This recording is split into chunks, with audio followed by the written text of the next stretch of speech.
আগের দিন ছিল রাধা গোবিন্দের ভোগ, আর সেখানেই আমি প্রসাদ পেতে চলে গেছিলাম।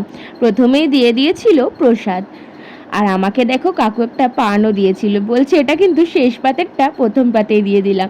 যাই হোক, তারপর দিয়েছিল আতপ চালের অন্ন, আর তার সাথে একটা শাক, আর ছিল হচ্ছে শুক্তো, আর তারপরে দিয়েছিল ডাল আর আলুর চিপস। তোমরা যারা আমার ব্লগ দেখো তারা জানোই এই আইটেমটা আমার কতটা ভালো লাগে।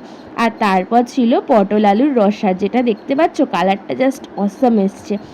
আর তারপর ছিল পুষ্পান্ন বেগুনি, পুষ্পান্ন একটু একটু পনির আর একটু বেগুনির যে একটা বাইট, এটা যে কি ভালো লাগে তোমাদেরকে আর কি বলবো। দেখো আমি সেই বাইটটাই রেডি করছিলাম। আর তারপরে দিয়ে দিয়েছিল চাটনি পাঁপড়, আর চাটনিতে আমাকে একটা বড় আমের আঁটি দিয়েছিল।